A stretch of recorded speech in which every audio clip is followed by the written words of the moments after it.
Assalamualaikum warahmatullahi wabarakatuh. Bapak Ibu yang saya hormati, saudara-saudara sekalian sebangsa setanah air yang saya banggakan dan saya cintai. Izinkan saya atas nama tim dari Alma Ata Center for Global Health menyampaikan update COVID-19 sampai dengan hari ini tanggal 26 Maret 2020. Slide. Baik, kita bisa sampaikan bahwa berdasarkan data yang valid dan real time dan dikumpulkan oleh Center for System Science and Engineering Johns Hopkins University, kita bisa melihat data sampai dengan beberapa menit yang lalu. Secara keseluruhan di seluruh dunia ada 471.417 kasus, kemudian 21.295 orang diantaranya meninggal dunia dan 114.642 itu dinyatakan sembuh. Slide. Sebarannya seperti apa? Nah, ini sebaran yang dipetakan oleh WHO. Nah, ini menggambarkan 24 jam lebih lambat dari apa yang disampaikan oleh Johns Hopkins University. Nah, kita bisa lihat sebarannya yang paling banyak itu ada di wilayah Eropa. Di wilayah Eropa ada 220.516 positif, 25.007 orang diantaranya adalah kasus baru. Mananya kemarin hari dalam 24 jam itu ada 25.007 orang kasus baru. Ya, berapa yang meninggal? Yang meninggal di wilayah Eropa sampai dengan hari ini ada 11.986 dan 1.797 diantaranya meninggal dalam 24 jam kemarin hari. Lainnya sebarannya terdistribusi di berbagai wilayah dan kita bisa melihat di beberapa wilayah ini kasusnya sudah sama-sama besar. Ini di wilayah Timur Tengah, wilayah Amerika, ini Amerika terutama United States itu memimpin tingginya kasus positif COVID-19 di wilayah Amerika. Slide. Nah, 2 hari yang lalu saya sudah menyampaikan bahwa lockdown dan rapid test di China dan Korea Selatan telah berhasil menurunkan COVID-19 ya pada level yang rendah, meskipun sampai dengan hari ini masih ada proses penularan dari orang ke orang, tetapi levelnya sudah rendah. Nah, kita bisa melihat di sini di Italia yang 2 hari yang lalu kita laporkan tanggal 23 ya, tanggal 23 kemarin sudah ada penurunan. Puncaknya sudah terlewati yaitu pada tanggal 22. Kemudian tanggal 23 sudah turun cukup signifikan. Lebih signifikan lagi turunnya pada tanggal 24, tapi tanggal 25 ada kenaikan sedikit. Tetapi kenaikan itu di tanggal 25 masih jauh lebih rendah dibandingkan puncaknya. Maknanya sepertinya bahwa di Italia lockdown itu memang sudah berdampak dan dapat diprediksi bahwa hari-hari berikutnya kemungkinan besar akan diikuti dengan penurunan yang cukup signifikan. Slide. Nah, ini di Indonesia gambarannya seperti ini. Kita tahu bahwa Indonesia menerapkan rapid test pada tanggal 22 Maret 2020. Kasus baru per hari relatif lebih kecil. Namun demikian, sesungguhnya belum menggambarkan apa yang sebenarnya, karena satu di antaranya ada kemungkinan adanya underreported. Masyarakat belum begitu aktif melaporkan ODP ataupun ODP yang sudah berubah menjadi PDP. Di beberapa wilayah masih ada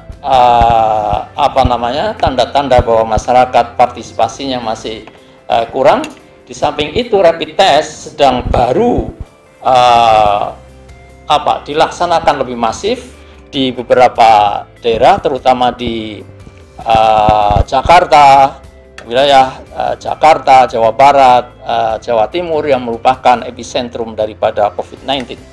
Nah, sehingga besar kemungkinannya dalam beberapa hari ini, setelah adanya rapid test yang lebih masif, akan dilaporkan meningkatnya kasus baru, dan akan bisa kita lihat jumlah kasus baru dalam beberapa hari ini akan terus meningkat. Namun demikian, kita harapkan sebelum sampai pada hari ke-14, mudah-mudahan puncak itu sudah tercapai, dan itu menggambarkan bahwa rapid test yang kita laksanakan itu does work, atau benar-benar bekerja dan punya dampak terhadap penurunan laju COVID-19. Nah, ini di Malaysia kurang lebih gambarannya sama dengan Indonesia. Mungkin belum menggambarkan yang sesungguhnya, tapi setidaknya ada tanda-tanda bahwa lockdown memang dapat menekan laju daripada COVID-19.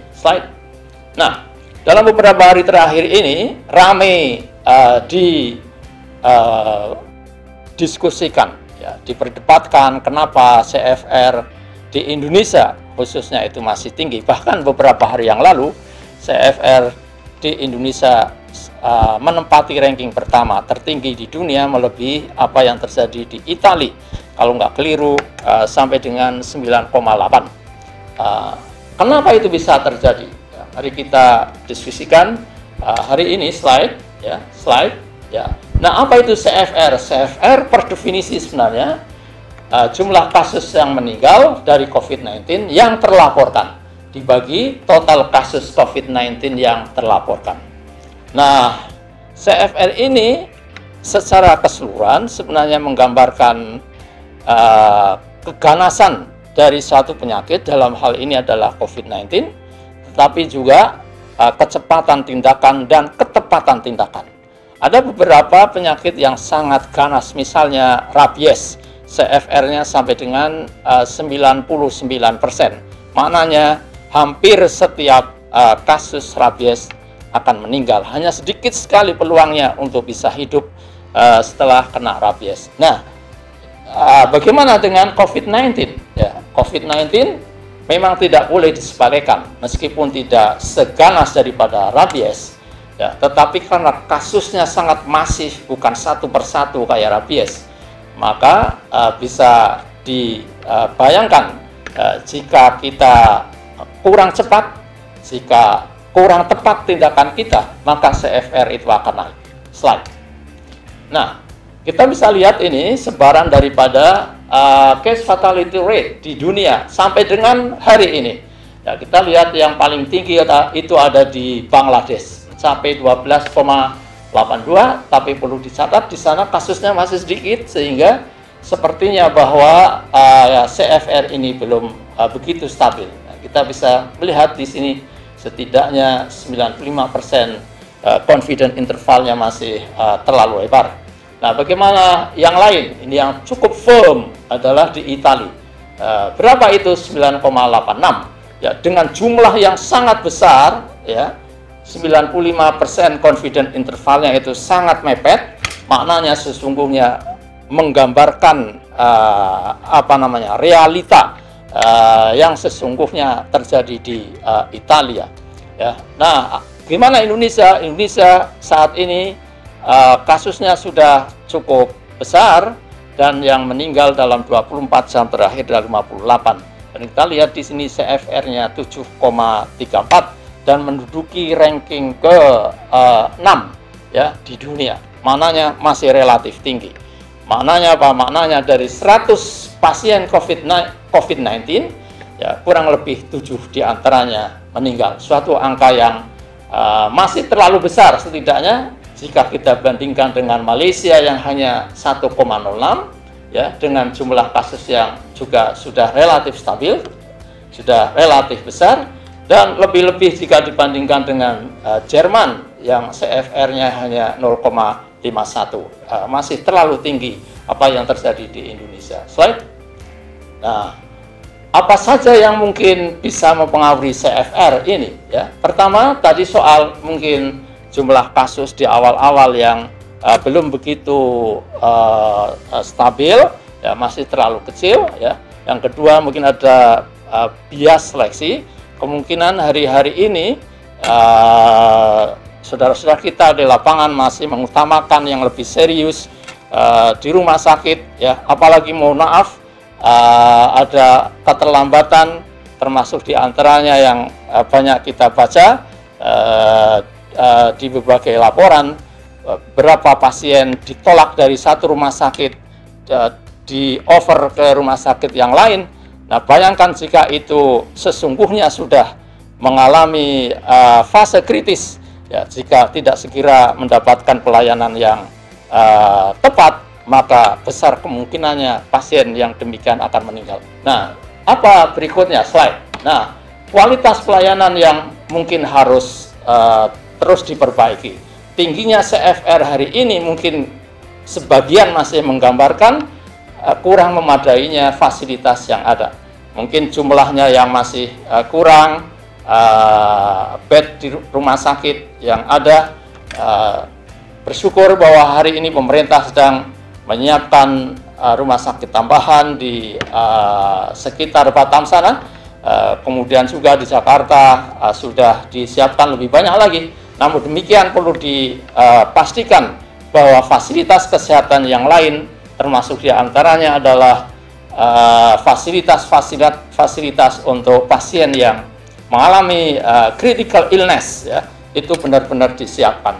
Ya, kita belajar dari China bahwa 6,6% dari total kasus COVID-19 itu mengalami critical illness. Jadi orang-orang seperti itu perlu dirawat di ICU, membutuhkan ventilator dan sebagainya. Jika tidak, tentu akan mempengaruhi tingginya CFR di Indonesia. Faktor lain diantaranya adalah comorbidity. Masuk diantaranya ada tidaknya diabetes, hipertensi, penyakit jantung, dan sebagainya. Slide. Nah, kita bisa melihat ini faktor umur juga demikian. Ya, kita tahu bahwa di sini berdasarkan pengalaman di China, ini makin tua itu makin tinggi CFR-nya. Kita lihat pada anak kurang dari 9 tahun itu CFR-nya 0. Tapi makin tambah usia, CFR-nya itu makin tinggi dan tertinggi pada umur 80 tahun. Slide. Nah, ini juga penyakit penyerta yang menyebabkan tingginya CFR. Di sini kardiovaskuler, diabetes, semuanya berperan terhadap tingginya CFR dimanapun itu, termasuk di Indonesia. Demikian yang bisa saya sampaikan. Mudah-mudahan apa yang saya sampaikan bermanfaat bagi masyarakat luas, bagi para policy maker, lebih-lebih para dokter, para pejuang di lapangan, tenaga medis, para medis dalam bekerja menangani COVID-19. Mari kita jaga kesehatan kita jaga kesehatan orang-orang di sekitar kita. Mari kita selamatkan Indonesia dari bencana virus corona, dan salam zero corona. Wassalamualaikum warahmatullahi wabarakatuh.